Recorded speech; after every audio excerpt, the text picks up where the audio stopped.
쏠쏠TV. 안녕하세요, 장혜석입니다.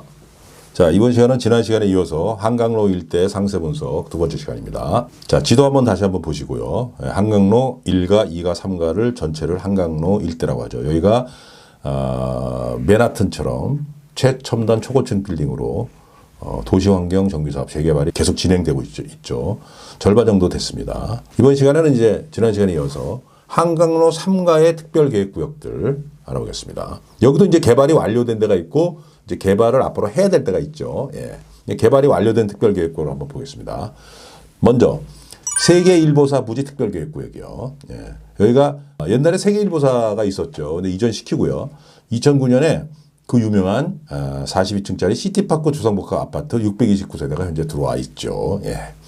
그리고 바로 그 옆에 또 그 크지는 않은데요. 구민회관이 있었어요. 여기가 구민회관 이적지 특별계획구역이라고 되어 있었는데 여기는 이제 그 용산구청에서 공매를 매각을 했습니다. 누가 샀냐면 교회가 샀어요. 그래서 지금 교회가 큰 교회가 하나 들어와 있죠. 예.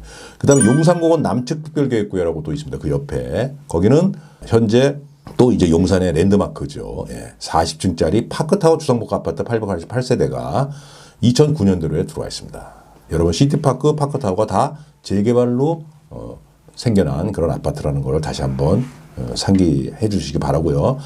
그 다음에 이제 시외버스 정류장이 있었어요. 용산역 건너편에. 여기 정류장부지 특별계획구역이라고 있었는데 여기 같은 경우는 2019년도에 19층짜리 오피스 빌딩이 완공이 됐습니다. 근데 여기를 지금 이제 누가 임대했냐면 방탄소년단이 소속되어 있는 회사 있죠. 방시혁 씨가 운영하는 빅히트라는 회사가 2020년 5월부터 여기를 임대를 해요. 그래서 건물 전체를 임대합니다. 그래서 이게 방탄소년단 빌딩으로 굉장히 이제 유명하죠. 예. 인터넷 같은 데 들어가서 이렇게 살펴보시면요. 그 건물이 이제 새로 진 게 아주 뭐 멋있게 이런 게 이제 다 올라가 있죠. 방탄소년단 빌딩이라 가지고. 근데 방탄소년단 빌딩이 임대한 겁니다.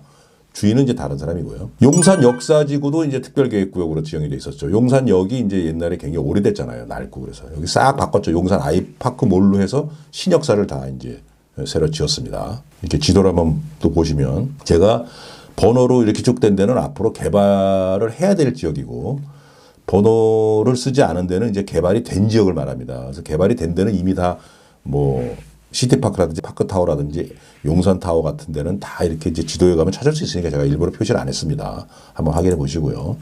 자, 그러면 이제 개발 예정 특별계획구역은 이제 어떤 게 있느냐? 예, 이게 이제 중요하죠. 예, 개발이 된 데보다는 앞으로 개발이 예정되어 있는 곳에 더 찬스가 많지 않습니까? 예, 앞으로 이렇게 또 좋아지면 아무래도 이제 부가가치가 더 좋아져서 집가가 더 많이 상승하죠. 땅값이나 집값이. 그래서 여러분들 한번 관심을 가지실 필요가 있죠. 자, 1번. 지도하고 함께 이제 항상 보세요. 1번. 여기가 지금 현재 용산 세무서가 있어요. 그래서 용산 세무서를 포함해서 용산 세무서 주변 특별계획구역이라고 되어 있습니다. 아직 정비구역으로 지정은 안 되어 있습니다. 특별계획구역으로 된 다음에 다시 또 정비구역으로 지정을 해야 되는데 아직 안 했지만 곧 여기도 정비구역 지정돼서 도시환경 정비사업으로 주상복합 아파트를 짓는 그런 이제 사업을 할 겁니다. 안 할 수는 없죠. 왜? 다른 데는 다 개발했는데 여기만 슬럼화된 노후 불량한 건물이 몰려있는 대로 놔두면 뭔가 좀 이상하지 않습니까? 얼굴에 점 하나 이렇게 이상하게 하나 있는 거고 똑같은 거죠. 미인인데. 그러니까 어쨌든 다 안 하면 안 했지. 어디는 하고 어디는 안 하고 그럴 수는 없는 거예요. 개발이라는 게. 여기는 이제 세대수가 적은 지역이기 때문에 사업성이 상당히 이제 좋다 그러죠. 그런데 또 아무래도 매물이 이제 그렇게 많은 지역은 아닙니다. 자, 그 옆에 아세아파트 특별계획구역이 있어요. 지도에 보시면 2번인데요. 여기는 원래 이제 군인 아파트 등이 있었던 군부대 용지였어요. 근데 이것을 이제 부영그룹이라고 건축회사, 건설회사가 2014년에 국방부로부터 이제 매입을 했습니다. 용적률 340%로 33층 969가구로 아파트를 건축하기로 예정이 되어 있습니다. 이제 원래 여기에 미국 군 부대도 있었기 때문에 협의를 해가지고 미국 대사관 직원 숙소 155가구를 제공하기로 돼 있다 그래요. 그래서 앞으로 여기 이제 미국 대사관 직원 숙소도 들어온다고 그러는데 지금 현재 가보면 철거를 했어요. 그래서 펜스를 다 쳐놨습니다. 이제 공사가 이제 곧 시작된다는 걸 말하는 거죠. 자, 그리고 지도에 3번이요. 조그맣게 있죠. 정류장 부지 동측 특별계획. 아까 그 정류장 부지 특별계획구역은 이제 방탄소년단이 임대한 그 건물로 이제 거긴 준공이 끝났다 그랬고 여기도 지금 현재 단층 상가 건물이 많은 노후 지역입니다. 여기도 지금 이제 앞으로 도시장 정비사업으로 추진할 겁니다. 그리고 65에서 100번지 일대 특별계획구역이 있습니다. 아세아파트 특별계획구역 바로 옆에 있는 4번 지역이죠. 여기 같은 경우는 뭐 가보면 여기가 아마 가장 낙후돼 있고 노후돼 있을 거예요. 지금까지 지역주택조합을 추진해왔어요. 여기가 이 용산 일대 특별계획구역 중에서는 유일하게. 그런데 잘 안 됐어요. 지역주택조합이라는 게 사실 95% 이상 지주들 동의를 받아야 되기 때문에 잘 안 되죠. 그래서 이걸 다시 재개발을 추진하고 있습니다. 다시 이제 정비구역으로 지정받아가지고 도시환경 정비사업으로 이제 추진을 해야 되는데 6,500평의 토지, 6,500평이고 토지 등 소유자는 이제 180명이니까 사업성이 상당히 뛰어납니다. 그런데 개발이 아직 지지부진하기 때문에 장기적인 안목으로 접근해야 되는 그런 지역이죠. 자, 그리고 이제 정비청 전면 특별계획구역은 재작년에 이제 정비구역이 지정이 됐죠. 예. 요 지도에 보면은 이제 5번입니다. 그래서 조합 설립 인가를 눈앞에 뒀다가 지금 조합원들끼리 내부적인 마찰이 생겼어요. 그래서 소송이 들어가고 이러면서 좀 늦어지고 있습니다. 여기는 이제 토지 등 소유자가 400명 정도 되고 35층 주성복합 777세대가 들어가는데 신임 건축에서 이미 이제 설계가 이제 당선이 돼서 발표가 됐죠. 이렇게. 여기 지도를 보시면 알지만 여기가 이제 5번 요 지역이 주상복합이 이렇게 한 10동 이상 이렇게 올라가잖아요. 그러면 7번이 그 국제무지구예요. 그리고 바로 뒤편이 한강이고 오른쪽에 용산미술공원이 있어요. 그래서 이게 트리플 뷰 지역이라 해가지고 이 세 군데를 한꺼번에 다 볼 수 있는 그런 유일한 곳입니다. 그래서 여기가 아마 제가 볼 때 가장 비싼 주상복합 아파트가 되지 않겠냐는 것이 전문가들의 이제 생각입니다. 이렇게 지금 멋있게 올라가죠. 예. 대단하지 않습니까? 자, 그리고 정부청 전면 특별계획구역 바로 밑에 또 아주 노후주택 밀집 지역이 있습니다. 빗물 펌프장 주변 특별계획구라고 하는데요. 여기도 이제 개발을 해야 돼요. 가보면 야, 서울에 이런 데가 있나? 어떤 분들은 향수가 나서 향수 생각이 나서 옛날 아주 우리 못 살던 그 시골의 동네 생각이 나서 뭐 가면 기분이 좋아진다는 분들도 있는데 뭐 물론 그렇게 보존해 가지고 또 뭐 유지할 수도 있겠지만은 옆에는 막 주상복합 최첨단 빌딩이 들어서는데 여기는 막 비도 새고 막 거미줄 쳐 있는 그런 건물에서 살아야 되는 사람들은 또 그렇게 방치할 수는 없지 않습니까? 예, 그래서 보존할 거는 보존한다 해도 또 개발할 때는 개발해야 되는데 제가 볼 때는 여기는 어쨌든 특별계획구역이기 때문에 이대로 방치는 안 할 겁니다. 근데 아직은 현재 움직임은 없어요. 그건 왜 그러냐면 여기가 이제 특별계획구역이라 정비 예정구역인데 용산구청이 2013년 서울시의 정부구역 지정을 요청을 했었어요. 이미 했었는데 국지업무지구가 이제 개발이 무산이 됐지 않습니까? 그러면서 같이 여기도 스톱이 됐어요. 그래서 구역장이 지금 보류됐기 때문에 여기는 아마 국지업무지구가 이제 그 개발이 어느 정도 가시화되면 탄력받아서 아마 움직이지 않을까 이렇게 생각을 합니다. 예, 그리고 이제 그 뒤에 있는 가장 넓은 지역 한 15만 평 정도 되는 지금 가보면은 폐허처럼 비어있죠. 펜스는 쳐놨는데 국제업무지구 특별계획구역이에요. 여러분들 많이 들어오셨죠. 2012년에 개발이 이제 무산된 뒤 잠잠합니다. 그런데 최근 철도청이 소송에서 승소를 하면서 돈을 돌려받게 됐어요. 일부러 돈을. 그래서 걸림돌이 제거가 됐습니다. 그리고 이제 박원순 시장이 이제 재작년에 용산하고 여의도 마스터 플랜을 발표하려고 그러다가 부동산 이제 시장이 불안정해지고 막 투기 세력이 극성을 부리니까 보류가 됐죠. 예, 그래서 그렇지만 용산 마스터 플랜 언제까지 방치할 수는 없어요. 예, 발표를 해야 됩니다. 그래서 용산 마스터 플랜이 발표되면 아마 국제무지구 특별계획구역도 개발이 재개하지 않을까. 그래서 이 국제무지구가 이 개발이 이 용산에서는 핵보탑입니다. 어쨌든 부동산 투기 세력이 극성을 부리고 땅값이 올라가는 그런 부작용은 있겠지만 개발은 안 할 수는 없기 때문에 국제무지구가 만약에 이제 개발이 가셔야되면 이 일대 또 집가와 집값이 폭등할 그럴 것이 저는 볼 때 거의 확실하다고 봅니다. 자, 그리고 여러분들과 한강로 일대를 투자하고 싶으신 분들이 이제 있지 않아요. 예. 돈이 있는 분들은 당연히 투자하고 싶겠죠. 대한민국에서 제일 비싼 땅이 될 것이기 때문에. 돈이 없다고 그래서 또 포기할 것도 아니에요. 또 잘 찾아보면 적은 돈으로도 투자할 수 있기 때문에 관심을 가지셔야 됩니다. 자, 어떤 부동산에 투자해야 하나? 장기적인 관점에서는 용산 세무서 주변, 빗물 펌프장 주변 65에서 100번지 일대, 정무장 부지 동쪽은 장기적인 관점에서 아무래도 그래서 시간이 오래 걸리지만 또 그만큼 투자 비용은 또 적겠죠. 자, 중기적인 관점에서 나는 그렇게 오래 못 기다려. 그런 분들은 조합 설립 인가가 지금 나 있는 신용산 북측 1, 2구역 그리고 한강로 구역 그리고 곧 조합 설립 인가를 눈앞에 두고 있는 정부전 전면구역을 추천합니다. 아, 난 그것도 싫고 나는 확실하게 빨리 승부를 보고 싶어. 이런 분들은 국제빌딩 주변 5구역이 지금 이제 이주를 이제 합니다. 그러면 여기에 이제 일반 분양을 하겠죠. 예, 일반 분양 물량을 노려보는 거죠. 또 국제빌딩 주변 4구역을 했던 그 센트럴 해링턴 스퀘어도 지금은 이제 다 분양 물량이 이제 다 개인 소유로 다 되는데 이 분양 물량을 살 수도 있습니다. 그럼 투자할 때 어떤 유의사항이 있는지 한번 살펴보겠습니다.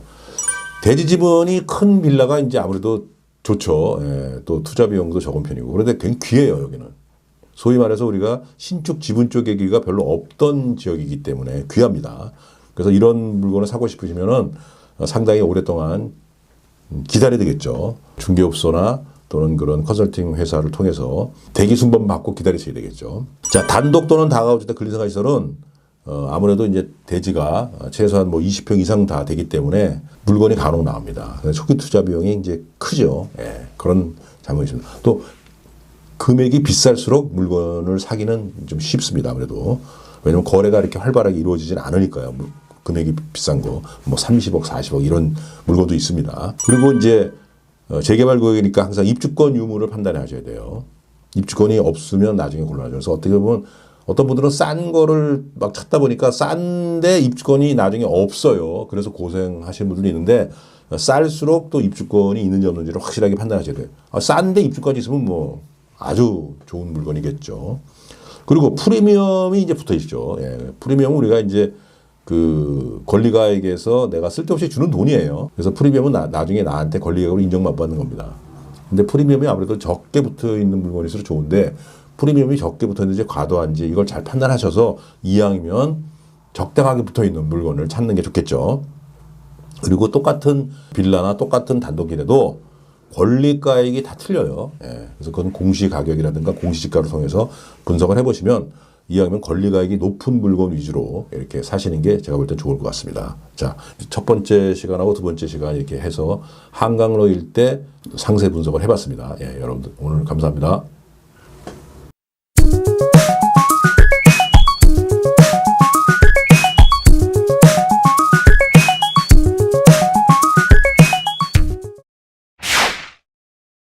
쏠쏠TV. 안녕하세요, 장윤석입니다. 이번 시간은 용산구 한강로 일대를 상세히 분석해 보겠습니다. 용산구 한강로 하면 이제 아신 분은 아시겠지만 지금 그 도시환경 정비 사업으로 재개발이 지금 진행이 되면서 맨하탄처럼 이렇게 초고층 최첨단 그런 빌딩이 운집해 있는 그런 곳으로 지금 변모하고 있죠. 최근에 안 나가보신 분들은 한번 그쪽으로 한번 나가보시면 아마 깜짝 놀라실 거예요. 용산역 앞쪽이죠. 제가 볼 때는 앞으로 최소한 10년 정도만 지나면 대한민국에서 가장 땅값이 비싼 그런 곳이 되지 않을까 싶어서 부동산을 투자하시는 분들이라면 이런 곳에 하나 정도는 부동산을 보유하고 싶은 그런 마음이 들 겁니다. 뭐 아파트가 됐든지 뭐 상가가 됐든지 주상복합이 됐든지요. 낡고 노후화된 건물들을 최첨단 초고층 빌딩으로 지금 개발하고 있어요. 이것이 왜 그러냐면은 이제 용산 지구 단위 계획의 특별 계획구역으로 지정이 돼서 도시환경 정비 사업, 최근에는 이제 이름이 바뀌었죠. 도시정비형 재개발 이렇게 지금 진행 중이기 때문에 그렇습니다. 개인이 이렇게 개발을 해서는 이렇게까지 이제 도시가 확 바뀌거나 그러진 않죠. 이거는 서울시와 정부에서 주도적으로 이렇게 하는 겁니다. 그래서 여기 이제 한강로 일대에 또 이제 최대의 그 개발 지역이 용산 민족공원이 있고요. 그리고 이제 현재 지금 개발 시작됐다가 중단돼 있지만 다시 또 이제 시작할 것이 확실한 국제업무지구 이렇게. 이거 두 개만 갖고도 이게 핵폭탄 같은 그런 개발 지역이죠. 용산 그 한강로 일대가 이제 한국의 그 맨하탄처럼 만들기 위해서 미리 이제 뭘 하죠? 항상 교통망을 확충을 하죠. 미리. 교통은 항상 시간이 많이 걸리는 사업이라서. 현재 여기 가보면 코드로플 역세권, 지하철과 KTX 포함해서 4개가 지금 현재 다니고 있고요. 지금 신분당선 그 강남역까지 와 있는 신분당선이 이제 신논현역, 논현 신사역 또 그리고 한남뉴타운으로 해서 이촌 이렇게 해가지고 이제 용산으로 오죠. 신분당선 연장선이 지금 공사 중입니다. 아마 2025년 정도에 개통될 거라고 그래요. 그리고 이제 GTX B 노선이 마석에서 오는 건데 여기 이제 용산역까지 오게끔 이렇게 확정이 됐죠. 그러니까 이곳은 이제 서울 2030 플랜의 그 7대 광역 중심 중에 하나입니다. 용산이. 그리고 거기 계획에 의하면 고층 대형 상업 업무 시설로 국제기능 도심권으로 개발한다. 이렇게 돼 있습니다. 그래서 서울시는 여기를 어쨌든 간에 한국의 맨하튼처럼 개발해야 될 그런 이제 의무가 있는 거죠. 대한민국에서 가장 비싼 땅이 된다. 이것이 이제 제 개인적인 생각일 뿐만 아니라 대부분의 부동산 전문가들이 다 그렇게 생각합니다. 지도에 보시면 이제 한강로는 한강로 1가 2가 3가로 나눠져 있어요. 그래서 한강로 1가는 삼각지역하고 남영역 사이에 돼 있고요. 한강로 2가가 이제 용산역 앞 주변입니다. 그리고 한강로 3가가 한강대교 북단을 중심으로 해서 용산역까지인데 국제물질구 포함해서 이렇게 돼 있습니다. 한강로 3가가 제일 크다는 걸 알 수 있습니다. 우선 첫 번째 시간에는 이제 한강로 1가와 2가의 특별계획구역들을 중심으로 한번 살펴보겠습니다. 특별계획구역이라는 것은 지구 단위 계획이에요. 지구 단위 계획 중에서 특별한 계획과 관리가 필요한 구역을 이제 특별계획구역이라고 하는데, 지구 단위 계획은 뭐냐면 개인적으로 개발을 하게 되면은 이게 나중에는 통일성이 없어가지고 난개발이 돼요. 그래서 오히려 개발이 되고도 보기 흉한 그런 도시 미관이 되기 때문에 이것을 하나의 어떤 블록으로 묶죠. 그래서 여기를 체계적이고 계획적으로 도시를 개발 또는 관리, 보존하기 위한 도시 관리 계획입니다. 그래서 지구 단위 계획은 도시 관리 계획이기 때문에 지구 단위 계획 구역으로 지정되기도 힘들지만 한번 지정되면 또 쉽게 또 바뀌지도 않는 거라는 걸 잘 아셔야 되고요. 지구 단위 계획 구역은 이제 서울시 같은 경우는 이제 서울시청에서 이제 관리를 하기 때문에 지구 단위 계획 구역이 어디가 지정되어 있는지는 서울시청에 들어가도 알 수 있고 또 각 구청 홈페이지에 들어가도 알 수 있습니다. 지구 단위 계획 구역이라는 것은 이제 도시 미관과 체계적인 그런 개발을 해야 되는 그런 곳이기 때문에 서울에 대개 4차선 정도 대로변 이런 곳은 거의 지구 단위 계획이 돼 있다고 이렇게 보시면 돼요. 그래서 지구 단위 계획이라는 게 이제 아무래도 개발을 촉진시키는 그런 것도 있지만 또 개발을 억제하는 것도 있어요. 그래서 뭐 용적률이 예를 들어 상업지역이지만 상업지역의 용적률을 다 찾아먹지 못하고 좀 낮춰줄 수도 있고요. 또 어떤 경우는 또 올려줄 수도 있고 또 층고 제한이 있는 경우도 있고 이런 게 있기 때문에 항상 부동산 투자를 하실 때는 지구 단위 계획구역에 포함되어 있는지 안 돼 있는지, 포함되어 있다면 어떠한 규제나 어떠한 제도가 있는지를 살펴보실 필요가 있죠. 특별계획구역이 굉장히 많은데요. 이 중에서 이제 개발이 완료된 특별계획으로 먼저 한번 살펴보겠습니다. 지도에 보시면 이제 제가 이렇게 표시를 쭉 해놨어요. 일단은 개발이 완료된 특별계획구역만 한번 보시겠습니다. 옛날에 그 삼각지역 근방에 구상명여고 특별계획구역이 있는데 여기는 이제 대우 월드마크라는 아파트가 2007년도에 이미 이제 공사가 완료가 돼가지고 끝났죠. 그 다음에 구상명여고 북측 특별계획구역이 있었는데 거기는 파크자이라는 아파트가 2005년도에 들어왔습니다. 그리고 용산역 전면 특별계획구역이라는 곳도 있었는데요. 한강로 2가에 여기는 이제 전면 2구역은 2017년에 푸르지오 서밋 주상복합 아파트가 들어왔습니다. 지금 가서 보시면 이제 확인할 수 있죠. 전면 3구역은 2017년에 레미안 용산도 센트럴 주상복합 아파트가 들어와서 과거에 이 전면 2구역, 3구역은 그 집장촌이었어요. 그래서 굉장히 그 열악한 그런 환경과 또 볼품없는 건물들이 이렇게 있었는데 이것을 싹 헐고 최첨단 빌딩으로 이렇게 옮겨놨죠. 지도를 한번 쭉 보시면 제가 또 태평양 부지 특별계획구역이라는 게 있는데 여기는 2018년 22층짜리 아모레 퍼시픽 신석이 들어와서 지금 이제 명소가 됐죠, 용산에. 그리고 국제빌딩 주변 특별계획구역이 있는데 여기는 이제 구역이 지금 4개 구역으로 나눠져 있는데요. 이 구역은 옛날 국제빌딩을 리모델링해서 LA 용산타워가 이제 들어와 있고요. 그 다음에 이제 3구역은 센트레벨 아스테리움이라는 주상복합 아파트가 2012년에 들어왔습니다.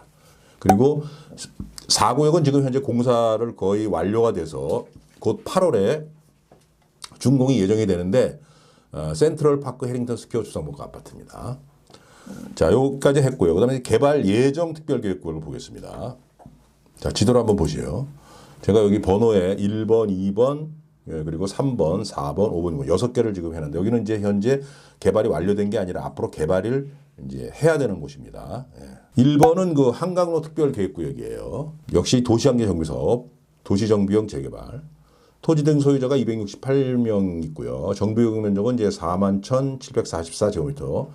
2012년에 조합수로 인가가 됐고요. 아직 사업 시행 인가는 안 됐습니다. 현재 공급 계획은 아파트 476가구, 오피스텔이 338실과 그리고 업무시설, 판매시설을 이렇게 포함해서 짓겠다는 계획인데 아마 이제 사업 시행인가가 날 것 같아요. 그 다음에 그 옆에 그 상강면적 부지 특별계획이라고 삼강맨션은 그 굉장히 아주 오래된 낡은 아파트죠. 여기도 이제 마찬가지로 도시환경 정비 사업입니다. 근데 아직 여기는 조합 설립인가는 아직 안 났어요. 조합 설립이 이제 준비 중이라고 합니다. 토지동 소유자가 이제 252명이고요. 개발 면적은 이제 2860제곱미터. 근데 여기에는 그 한전 부지가 좀 포함되어 있습니다.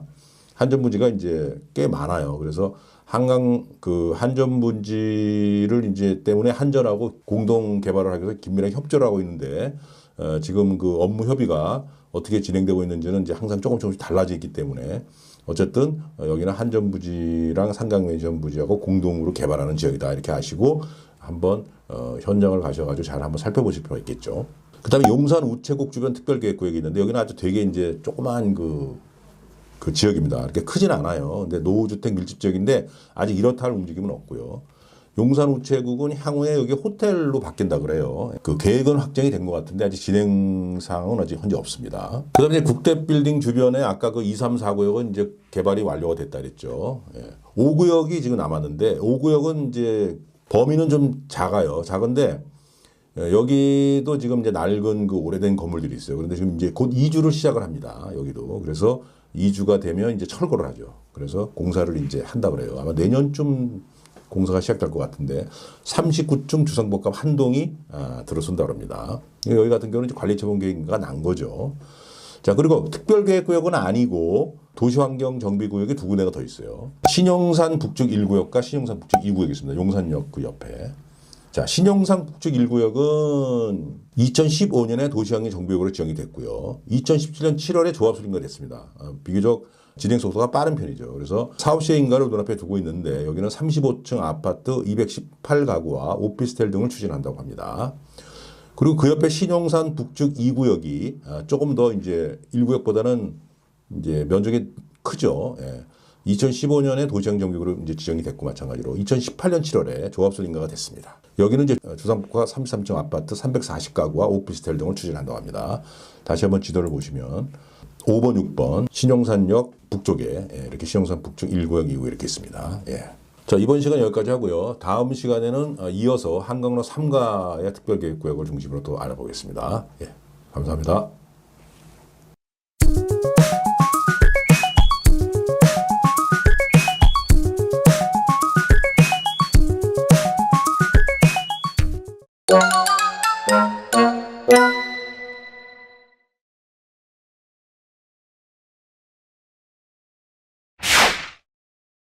쏠쏠TV.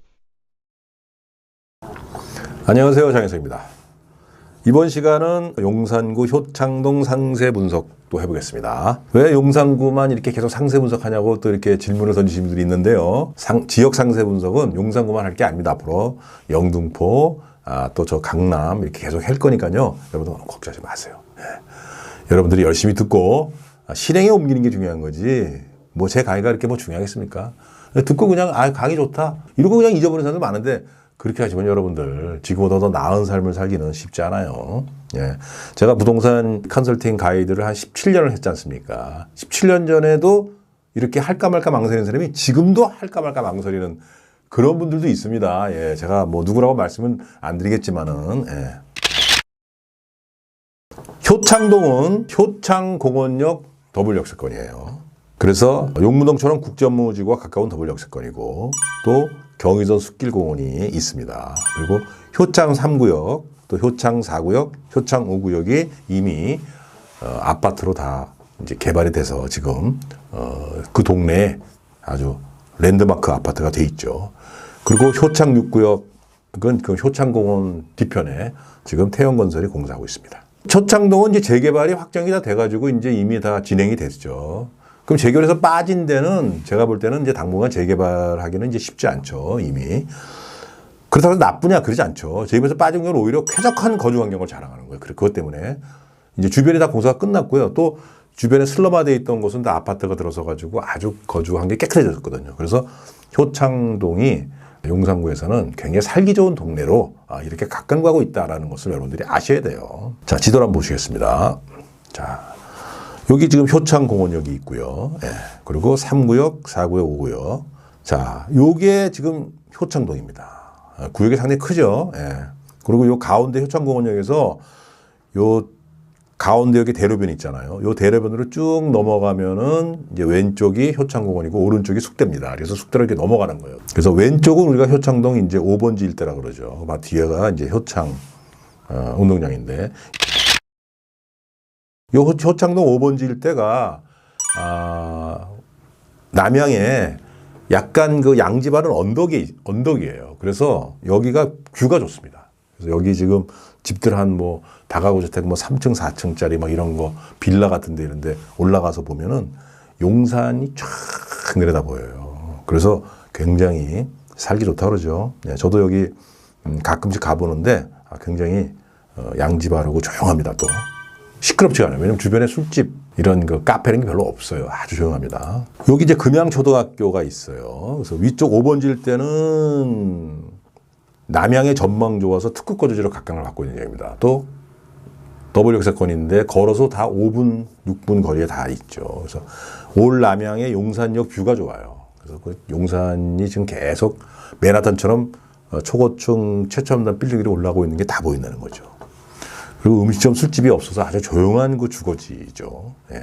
음식점 술집은 용문시장 쪽으로 내려가서 먹으면 되니까 또 숙대 쪽으로 넘어가도 많고요. 자, 효창공원역 더블 역세권이기 때문에 전월세 수요가 굉장히 풍부합니다. 그래서 여기 수익형 부동산을 생각하시는 분들은 효창공원역 근방에 효창동을 한번 눈독 들여보기를 저는 강력하게 권해드립니다. 또 최근에는 그 게스트하우스, 쉐어하우스 전략지역으로 각광을 받고 있어요. 아까도 말했지만 외국인들이 굉장히 선호하는 지역이죠. 예. 도심공항철도가 바로 공동역 한정거장 전이죠. 거기까지 옵니다. 거기서 바로 한정거장만 갈아타면 효창공원역이잖아요. 그리고 6호선이 이제 이태원역 가는 거고요. 경의중앙선이 홍대 입구를 가기 때문에 외국인들이 좋아하는 곳이죠. 그래서 외국인들이 여기다가 방을 얻으면 뭐 강남도 가기도 편하고 아주 여기가 좋다는 거예요. 또 용산 가깝고. 그래서 여기 지금 제가 아는 분들도 이미 하고 있는 분들도 있고요. 지금 또 게스트하우스나 쉐어하우스 하려고 지금 이런 다가구를 알아보러 다니는 분들도 상당히 많이 있어요. 예, 그래서 다가구는 여기는 부르는 게 값이고 굉장히 구하기 힘들다고 그래요. 제가 최근에 몇 분한테 제가 구해드리기도 하고 또 앞으로도 제가 구해드릴 예정인데 관심 있으신 분들은 뭐 저한테 뭐 연락해보셔도 되고요. 그래서 지금 당 돈이 없어. 뭐 이건 게스트하우스나 쉐어하우스 하려고 하면 이제 다 내보내야 되거든, 세입자를요. 그런 분들은 걱정하지 마세요. 전세를 끼고 다가구 주택을 좀 구입하면 됩니다. 그런 다음에 시간이 지나서 내가 좀 돈에 여유가 있고 이제 뭐 은퇴한다 그러면 세입자 내보내고 대출 받아서 세입자 내보내고 조금 수리해가지고요. 예, 그렇게 하면 되거든요. 예.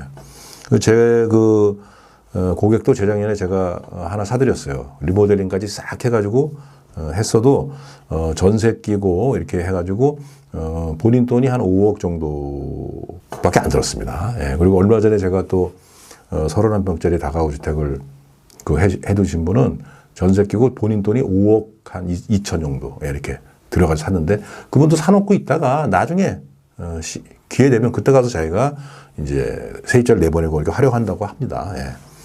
이런 곳은 또 용산이 이제 개발되면서 그 후광 효과를 얻을 수 있는 곳이에요. 그리고 또 아까도 말씀드렸지만 살기 좋은 곳이라고 제가 했잖아요. 그래서 실거주 빌라 투자도 괜찮아요. 교통도 편한 곳이기 때문에 예, 내가 여기서 거주하면서 이렇게 살면 나중에 집가도 많이 오르고요. 쓸데없이 그 비싼 아파트 수도권이나 서울 변두리 쪽으로 가지 말고 오히려 이런 용산 핵심 지역에 들어와 있는 게 낫지 않을까 저는 그렇게 생각을 해봅니다. 예. 자, 여기도 마찬가지로 어떤 부동산이 투자 유력하냐. 항상 말씀드렸죠. 지역을 분석해서 그 지역이 투자 가치가 있다고 판단되면 어떤 물건을 살 것이냐가 제일 중요하다는 거예요. 예. 여기 같은 경우도 이제 아까 우리 지난번 시간에 말씀드렸던 용문동처럼 말이죠. 실거주 겸 투자로 빌라가 유력합니다. 여기도. 예, 여기는 재개발이 당장 일어날 곳은 아니기 때문에 그리고 이 동네는 신축 빌라가 그렇게 많지 않아요. 그래서 좀 지은 지 뭐 아주 오래된 거 말고 지은 지 몇 년 된 거 이런 갭 투자도 할 수 있고요. 또 월세나 전세 끼고 다가구 주택, 또 근린생활시설 또 이런 거. 그다음에 리모델링이나 신축으로 수익성 높은 상가지대로 개발 가능한 다가구 또는 단독 또는 근린생활시설도 괜찮죠. 그런 것을 눈독을 들여서 이런 곳은 물건도 잘 나오지 않고 나온다 해도 금방 채가요. 선수들이 여기 아주 진을 치고 있다고 말씀드렸잖아요. 그래서 여러분들이 중개업자나 또는 신뢰할 수 있는 그런 전문가에게 의뢰해서 지역을 연구하면서 기다렸다가 물건이 나오면 빠른 결정으로 잡아채는 그런 전략이 필요한 겁니다. 그리고 또 외국인 전용 게스트하우스나 쉐어하우스 같은 곳은 굉장히 수익률이 높아요. 임대 수익률이. 우리가 원룸이나 투룸을 지으면 그런 걸 갖고 있으면 월세 수익률이 뭐 4%, 5%도 안 나오지 않습니까? 워낙. 요즘 전세를 다 선호하는 시대이다 보니까. 그리고 물건값은 비싸고. 하지만 외국인 전용 게스트하우스나 쉐어하우스는요. 본인이 직접 운영하는 경우에는 10에서 15%까지도 나오더라고요. 제가 지금 아는 분들 중에서는 이미 그렇게 10억 투자해가지고 뭐 1년에 1억 이상씩 이렇게 버는 분들도 많아요. 그리고 내가 지금 당장 할 수가 없고요. 또 나중에 뭐 영어도 잘 못하고 나는 뭐 이렇게까지 해서 뭐 피곤하게 살고 싶지 않아 하는 분들은 이 에어비앤비를 전문적으로 대행하는 데 있어요. 그런 애들한테 이렇게 맡기면 한 4에서 5% 정도는 주더라고요. 물론 이제 자기네들도 어느 정도 돈을 벌 수 있는 곳만 주지 아무데나 그렇게 한다고 해서 얘네들이 하진 않아요. 근데 이 효창공원역 근방은 아주 굉장히 이 업자들이 탐을 내는 곳이에요. 그래서 여러분들 그런 대행 업체들이 상당히 많아요. 거기 한번 연락해 보시면요. 그 답이 나오죠. 네, 그래서 이런 것도 한번 미리 은퇴하기 전에 미리 한번 투자를 해보는 것도 상당히 좋다는 걸 말씀드리면서 오늘은 저희가 용산구에서 아주 특급 거주지로 가까워하고 있는 효창동에 대해서 이렇게 말씀드렸습니다. 네, 감사합니다.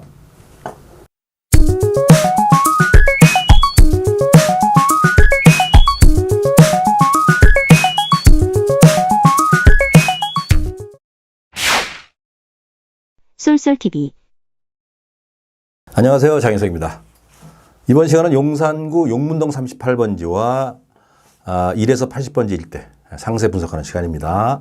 부동산에 관심 있는 분들은 뭐 상당히 많이 아는 지역이고요. 이 지역 혹시 잘 모르시는 분들도 이 지역은 꼭 알아두셔야 됩니다. 투자 가치가 상당히 높다고 판단되는 그런 지역이죠. 이곳은 그 효창공원역 6호선하고 경의중앙선이 다니죠. 여기 더블 역세권입니다. 국제업무지구하고 가깝습니다. 그리고 여기 경의선 숲길공원이 유명해요. 그리고 이 경의선 숲길공원을 따라서 재개발이 이제 완료가 돼가지고요. 효창 3구역이 대우 프로지오고요. 효창 4구역이 KCC 스위첸입니다. 그리고 5구역이 롯데캐슬 센터폴에 이렇게 이제 입주돼 있고요. 그리고 6구역은 지금 태영건설에서 지금 공사 중이죠. 예. 그리고 용문시장이 여기서 멀지 않아요. 용문시장이 이제 재래시장으로 상당히 유명하죠. 그런데 이 용문동 이제 38번지 일대하고 1-80번지 일대는 재개발을 해야 할 정도로 노후불량한 지역입니다. 예. 그래서 찬스가 있다 이렇게 말씀을 드리죠. 자, 지도를 한번 보시겠어요? 자, 지도를 보시면 요 효창공원역이 이제 더블 역세권 보이시고요. 여기 이제 앞에 쭉 경의선 숲길 공원이 이렇게 쭉 조성이 되어 있어서 여기 상당히 여기 봄에는 많은 분들이 여기 나와 벤치에 앉아서 이렇게 오수를 즐기고 막 이렇게 하죠.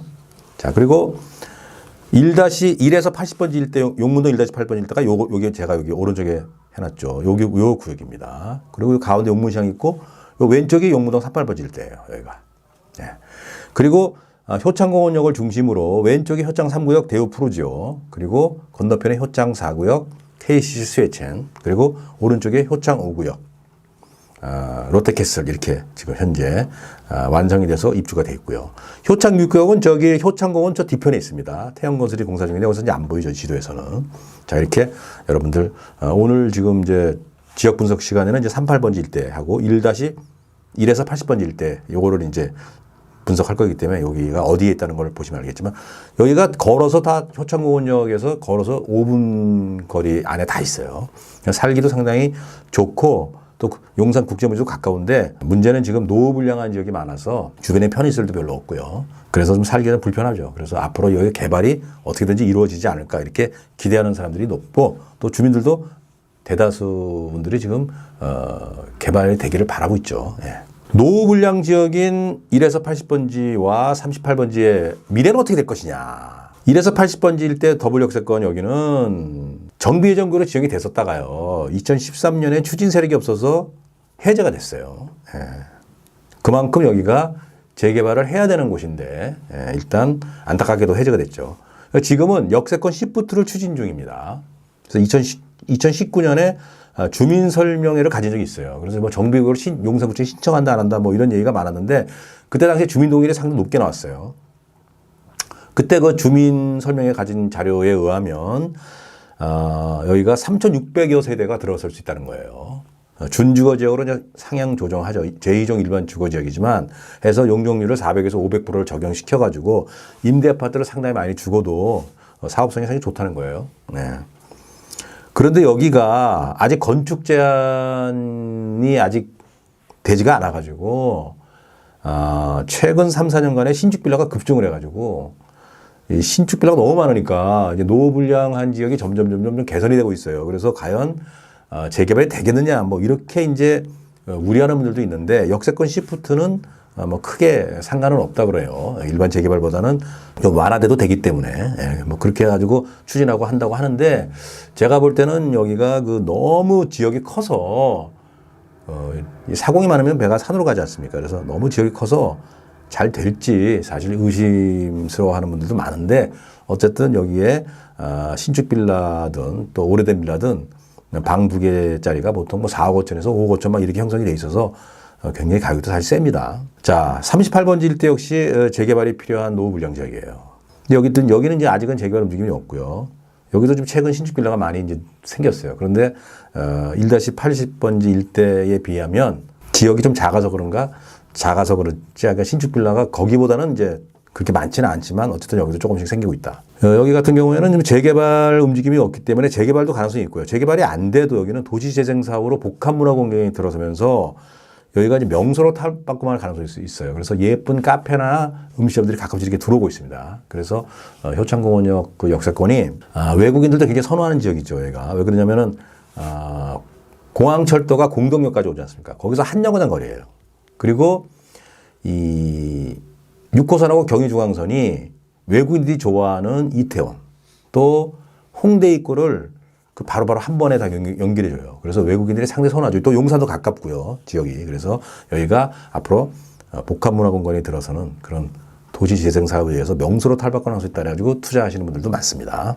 자, 그러면 어떤 부동산에 투자를 해야 되는가? 아무리 지역이 좋아도 물건을 잘 사야 되는 게 가장 중요하지 않습니까? 부동산 투자의 결국 핵심은 좋은 물건 싸게 잘 사는 거예요. 그밖에 없습니다, 여러분들. 그것 때문에 많은 시간을 들이는 거고, 그것 때문에 이제 부동산 뭐 고수냐, 중수냐, 하수냐 이렇게 나눠지는 거예요. 오래된 빌라도 여기는 가격이 상당히 비싸요. 대지 지분이 클수록 유리합니다. 예. 신축 빌라 같은 경우에 이제 4억 5천에서 5억 5천까지를 꾸준히 나가고 있어요. 그래서 빌라도 가격이 만만치 않아서 갭 투자를 하려고 해도 2억에서 3억 정도가 들어요. 자, 재개발 예정 지역이나 또 재개발이 가능한 지역에는 항상 제가 말씀드리죠. 월세나 전세 끼고 다가구 주택이 최고로 좋습니다. 그게 뭐 50평, 60평짜리 큰 거 필요 없어요. 15평, 20평, 25평짜리가 오히려 더 보물일 수 있습니다.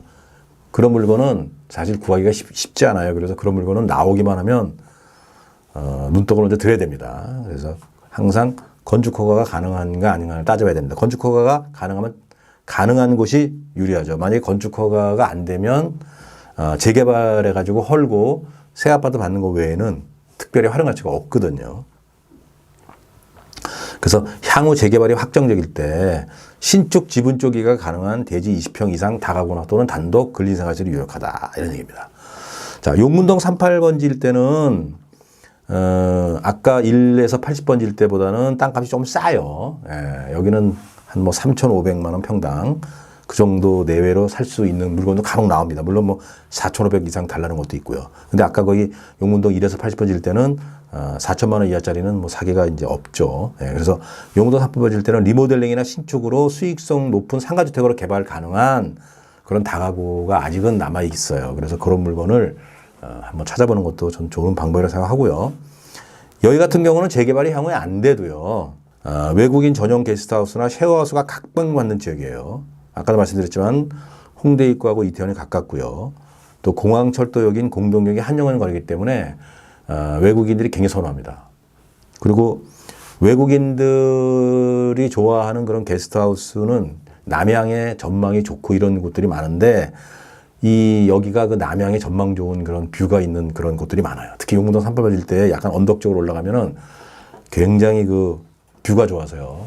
집을 잘 지어놓으면은 용산 그 나중에 최첨단으로 올라가는 맨하탄 같이 이렇게 올라가는 것들이 한눈에 다 보이거든요. 그래서 여러분들께서는 한번 시간 나실 때 용무동 38번지하고 1에서 80번지 일대를 한번 답사를 해보시는 게 상당히 좋죠. 근데 답사를 하시는데 이리저리 중개업소 다니면서 막 물건 또 이렇게 물어보고 다니면 가뜩이나 이제 매물도 없고 막 이런데 아, 여기 또 누가 이렇게 투자를 하러 많이 와. 이러면서 또 매물이 쏙 들어가고 가격이 올라올 수도 있기 때문에 조용히 이렇게 다니시길 바라면서 자, 오늘은 여기를 한번 제가 한번 말씀드렸습니다. 예, 다음 시간에 또 뵙겠습니다. 감사합니다.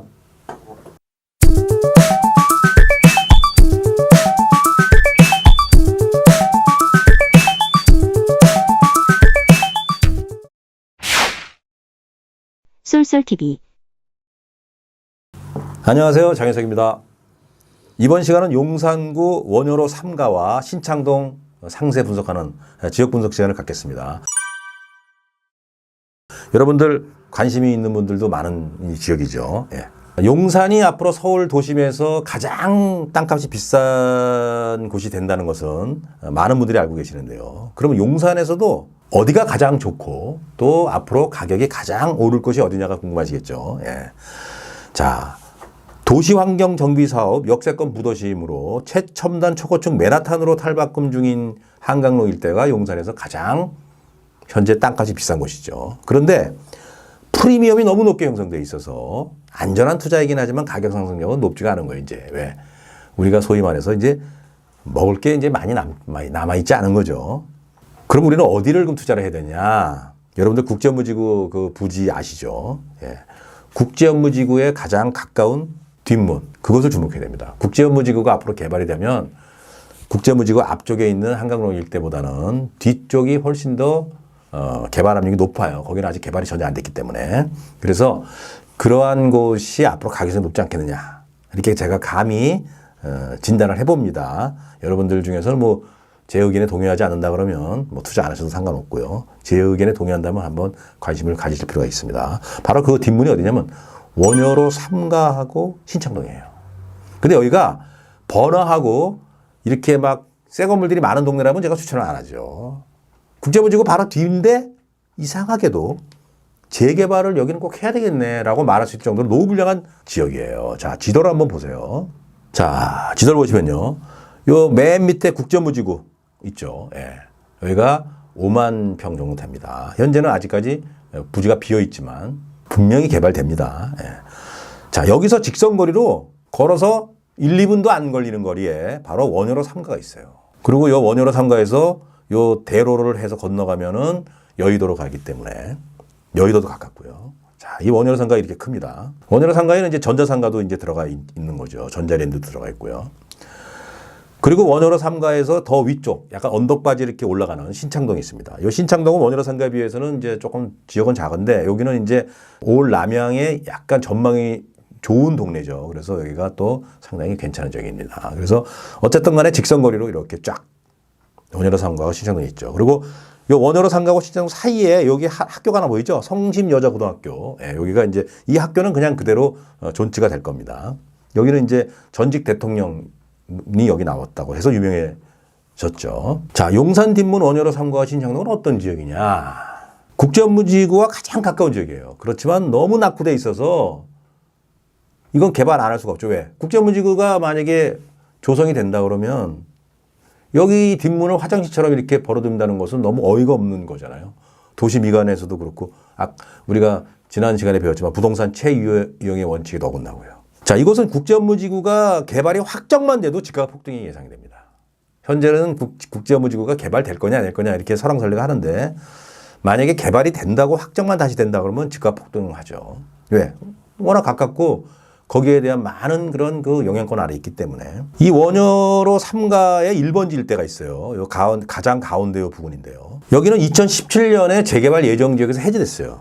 예, 추진할 수 있는 그런 주체가 없다고 해서 해제가 됐는데 그만큼 이게 노후불량한 지역이에요. 그래서 여기는 언젠가 반드시 재개발될 거라고 저는 보고요. 또 신창동 역시 30년 이상 된 빌라들이 굉장히 많은 또 단독주택들도 있고요. 그렇게 굉장히 노후불량해서 사람들이 살기 아주 불편합니다. 그래서 여기는 다 노후불량한 지역이기 때문에 어떤 형태로든 재개발이 필요합니다. 주택정비형 재개발도 가능하고요. 또 요즘 그 박원순 시장과 문재인 정권에서 굉장히 지금 후원해주고 있는 가로주택 정비사업, 소규모 재개발 사업도 유력합니다. 또 여기는 국제무지구가 개발이 되면 직선거리로 가깝기 때문에 재개발과 상관없이 상권이 확장이 되죠. 그래서 상권이 형성되기 때문에 또 그렇게 해서 집가가 또 오를 수 있는 그런 곳입니다. 자, 그럼 이런 곳에서는 이제 어떤 부동산에 투자를 해야 되는가? 이게 또 상당히 이제 또 우리 또 관심사로 떠오르지 않겠습니까? 자, 이런 곳에는 그 재개발이 가능한 지역이기 때문에 오래된 빌라를 사놓는 것도 하나의 방법이 되겠습니다. 그런데 이게 이제 벌써 아는 사람들은 벌써 알고요. 또 제가 이제 또 이게 강의하면 또 많은 사람들이 또 관심 갖고 또 막 물건 사러 또 쳐들어가서 또 가격을 또 올리기만 하고 물건을 사지도 못하고 막 이런 일이 발생할까 봐 제가 걱정이 됩니다, 사실은. 근데 어쨌든 제 강의를 듣는 분들은 그냥 무조건 가가지고 물건 찾고 물건 사고 그러지 않죠, 이제. 작전과 전력으로 은밀하게, 위대하게 이렇게 움직이지 않겠습니까? 자, 그래서 오래된 빌라 같은 경우는 이제 투자 가치가 있습니다. 그런데 가격이 굉장히 비싸기 때문에 대지 지분당 가격을 잘 따져보셔야 되고요. 대지 지분이 클수록 유리하죠. 이런 곳에는 반지하도 아무 상관이 없는 겁니다. 왜? 어차피 땅값을 가지고 하는 거기 때문에 재개발 투자는 반지하라 그래가지고 땅이 뭐 싸거나 그런 건 아니거든요. 오히려 건물값이 싸기 때문에 일반적으로 2, 3층짜리보다는 더 저렴하게 살 수가 있죠. 근데 이제 전세값이 조금 반지하가 1, 2층보다는 좀 낮기 때문에 그만큼 또 투자 금액이 좀 클 수는 있지만 여기 같은 경우에는 이제 그 새로 건물을 지을 만한 그런 땅이 많지는 않아요. 그래서 신축 지분 쪼개기가 그렇게 많지는 않은데 야, 그래도 이 매매 사업자, 신축 분양업자들이 또 보통 사람들입니까? 예. 그래도 어떻게 해가지고 간혹 신축 쪼개기로 신축 빌라가 나와요. 예, 나오는데 여기에는 이제 이런 재개발 예정구역으로서의 어떤 프리미엄이 많이 붙어 있기 때문에 대지분은 가격이 굉장히 비쌉니다. 예, 그래서 가격을 잘 따져보고 이렇게 구입을 한번 저울질을 하실 필요가 있고요. 가장 좋은 투자 방법은 이제 월세나 전세를 끼고 다가구 주택을 저는 사기를 권해요. 그래서 다가구 주택이 이제 월세를 받고 뭐 그럴 수도 있지만 나중에 이거를 헐고 리모델링 하거나 새로 집을 지으면 더 좋거든요. 그래서 건축허가 가능한지 따져야 돼요. 4m 도로가 옆에 있는지, 예, 건축허가 나는지 안 나는지 좀 따져야 된다. 나중에 건축허가 안 나오면은 조금 그 투자 가치가 반감이 되거든요. 자, 여기서 이제 갖고 있다가 재개발 막 동의서 받으러 다니고 막 재개발이 어느 정도 막 무르익었어. 좀 어느 정도 조금만 지나면 확정될 것 같아. 그러면 이제 건축 제한을 하거든요. 재개발 예정구역으로 지정하기 전에.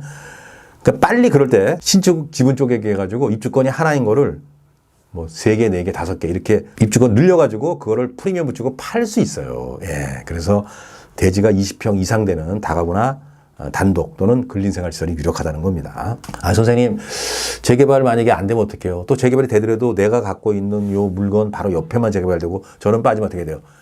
막 걱정하면서 그렇게 해가지고 막 투자를 할까 말까 막 망설이는 분들이 있어요. 예, 그런데, 그거 걱정할 필요 없습니다. 예. 설사 재개발 지역에서 빠져도요, 재개발 내 부동산 있는 데서 그 근처에 아파트가 들어서 가지고 그 주변 환경도 좋아져서 그래서 제 것도 땅값이 오르지만요. 그럴 때는 리모델링을 하거나 또는 헐고 새로 신축해가지고 수익성 높은 상가주택이나 근린생활시설 꼬마 빌딩으로 개발할 수 있어요. 예, 그래서 요즘 그 홍대 입구라든가 또 지금은 좀 상권이 좀 죽었지만 경리단이라든가 뭐 이런 데 또는 그 익선동 같은 데 가보시면은 1층은 카페를 하고 2, 3층은 주택 또는 사무실 이렇게 용도로 써가지고 이쁜 다가구 주택이 많아요. 또 요즘은 도시재생 사업이라 해가지고 무조건 오래된 데를 헐고 아파트만 짓는 게 능사가 아니라 익선동이나 서촌처럼 도시재생 사업으로 오래된 건물 빈티지를 살리면서요. 카페나 또는 복합 문화공간 이렇게 만들어가지고 이 동네 지역을 살리는 그런 방법도 있기 때문에 어쨌든 중요한 거는 여러분들이 이 지역에 어떤 부동산 하나 갖고 있느냐 없느냐의 문제지 이것을 어떻게 활용하는 거는 방법이 굉장히 많기 때문에 절대 걱정하지 마시고요. 한번 여러분들이 이런 지역을 한번 관심 갖고 연구를 해서 여러분들 미래 가치를 높이기를 이렇게 바라겠습니다. 예. 오늘은 여기서 마치겠습니다. 감사합니다.